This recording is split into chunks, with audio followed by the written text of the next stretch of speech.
Welcome to EnglishPass Podcast, brought to you from our local studio in Calgary. I'm your host, Samantha, and today we're diving into an exciting topic: starting a franchise business. Whether you're a beginner or intermediate learner, in this podcast, we're helping you level up your English listening and reading skills. And before we get started, let me tell you that the sponsor of this episode is TypeFit, keyboard typing practice and learning service.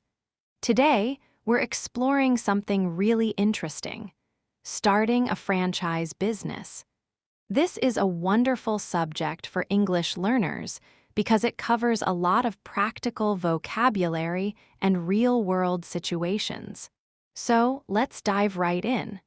Starting a franchise business is often described as being in business for yourself, but not by yourself. This unique arrangement allows an individual to buy into an existing brand's success and use their proven systems to run a company. When you walk down a busy street in almost any major city in the world, you are likely surrounded by franchises. From the fast food restaurant on the corner to the gym down the street, and even the hotel where you might stay on vacation, the franchise model is everywhere. But what does it actually mean to start one? At its core, a franchise is a legal and commercial relationship between two parties, the franchisor and the franchisee. The franchisor is the person or company that owns the original brand, the trademark, and the specific way of doing business. The franchisee is the person who pays for the right to use that brand and system in a specific location for a certain amount of time. The history of this business model is quite fascinating and older than many people realize. While we often think of modern fast food when we hear the word franchise, the concept actually gained significant momentum in the mid-19th century with a man named Isaac Singer. Singer invented a revolutionary sewing machine, but he faced a major problem.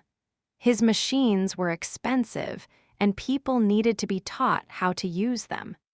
He did not have the money to open his own stores all across the United States, so he decided to sell the rights to local businessmen. These men were allowed to sell his machines and use his name, provided they followed his instructions and paid him a fee. This was one of the first major examples of what we now call a business format franchise. It allowed a brand to grow incredibly fast without the owner having to provide all the capital themselves. When you decide to start a franchise today, you are essentially buying a business in a box. This means you are not just buying the right to use a famous logo like the golden arches of McDonald's or the green and white sign of a Starbucks. You are buying an operations manual. This is a very important vocabulary term in the industry. An operations manual is a detailed guide provided by the franchisor that explains exactly how the business should be run. It covers everything from how many seconds a burger should cook to the exact words an employee should use to greet a customer. Why is this so detailed? The answer is standardization. Standardization is the process of making sure that every single location of a franchise provides the exact same experience to the customer. Whether you buy a latte in Seattle or Seoul, the franchisor wants it to taste exactly the same. This consistency builds trust with customers, which is the most valuable asset a franchise has. Let us look at some concrete, real-world examples to see how this works in different industries. Perhaps the most famous example is McDonald's. When Ray Kroc met the McDonald's brothers in the 1950s, he saw that they had created a perfect system for making food quickly. Kroc did not just want to sell burgers, he wanted to sell the system. Today, McDonald's is as much a real estate company as it is a restaurant company, because the franchisor often owns the land and leases it back to the franchisee. Another great example is 7-Eleven. In many parts of Asia, like Japan and Thailand, 7-Eleven is a cultural staple. It is a convenience store franchise that has mastered the art of localizing its products while keeping its global branding consistent. In Japan, you can find high-quality fresh meals and even pay your utility bills at a 7-Eleven, showing how a franchise can adapt to local needs. Moving away from food, we can look at Anytime Fitness. This is a service-based franchise that changed the gym industry by offering 24-hour access to members. For a franchisee, this is an attractive model because it requires fewer employees than a traditional gym. Then there is the UPS Store, which provides shipping and business services. This is a great example of a professional services franchise where the value lies in the brand's reputation for reliability. People trust UPS with their valuable packages, so they are more likely to visit a local franchise than an independent shipping shop they have never heard of. Another interesting example is Domino's Pizza.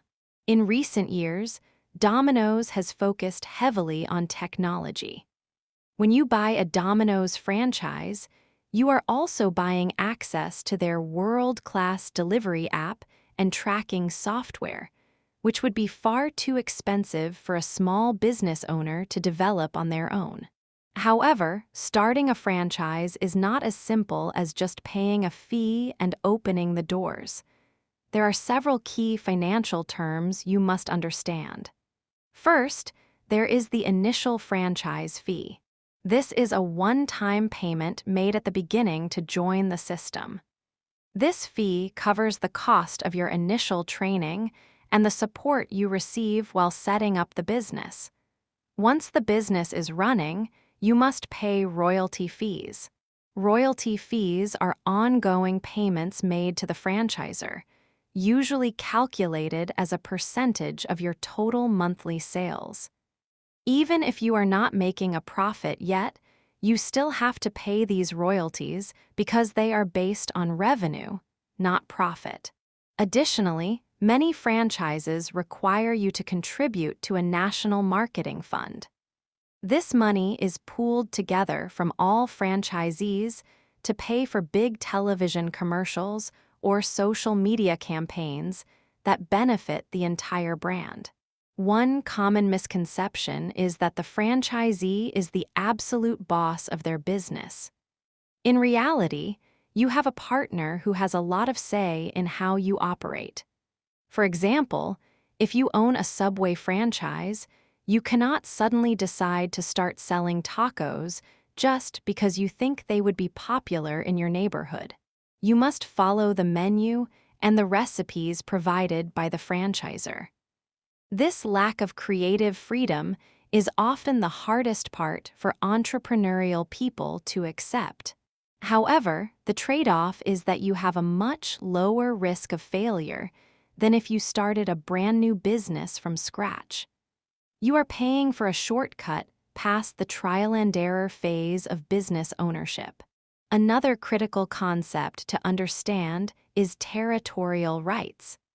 When you sign a franchise agreement, you usually want to make sure that the franchisor won't allow another person to open the same store right across the street from you.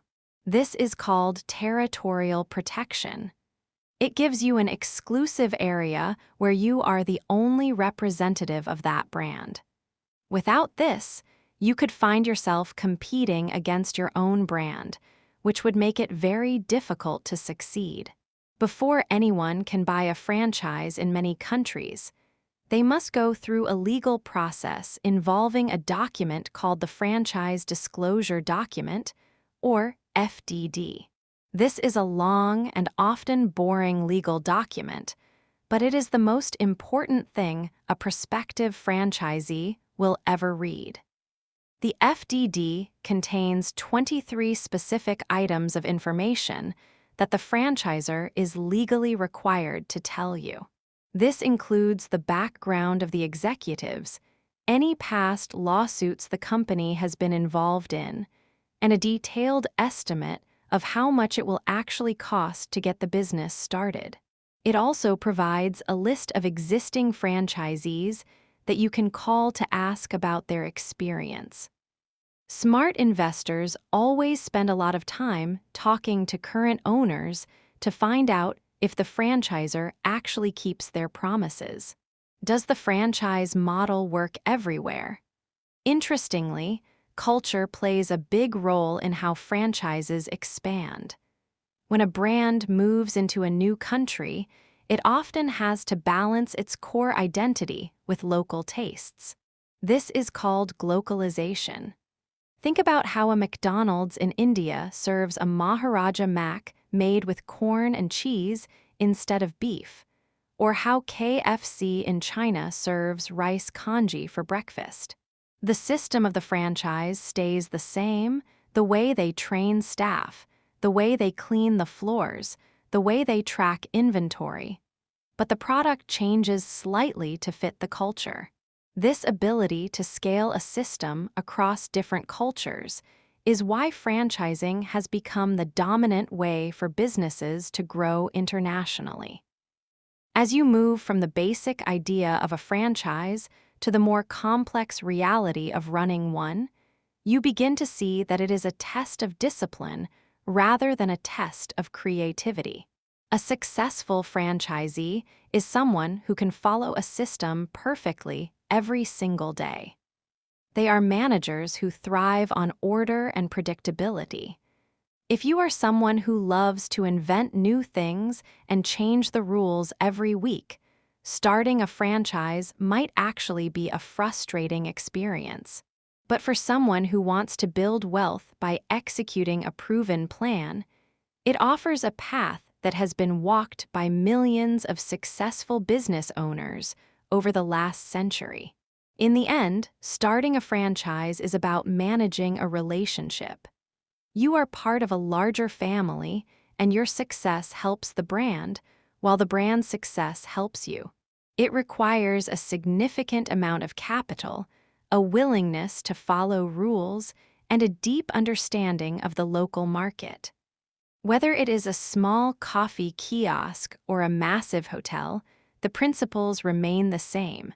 Find a system that works, learn it inside and out, and provide the consistency that customers expect. This is the engine that drives the global economy, one standardized storefront at a time. And that's all for today's episode of EnglishPass Podcast. I hope you found this helpful. Remember to practice what you've learned and don't be afraid to make mistakes. That's how we improve. If you enjoyed this episode, make sure to subscribe and join us next time. Let me remind you that the sponsor of the episode is TypeFit, and I suggest to check the link at the description. I'm Samantha, and I'm excited to be your host for many more fascinating episodes to come. Until then, keep learning and keep growing. Goodbye.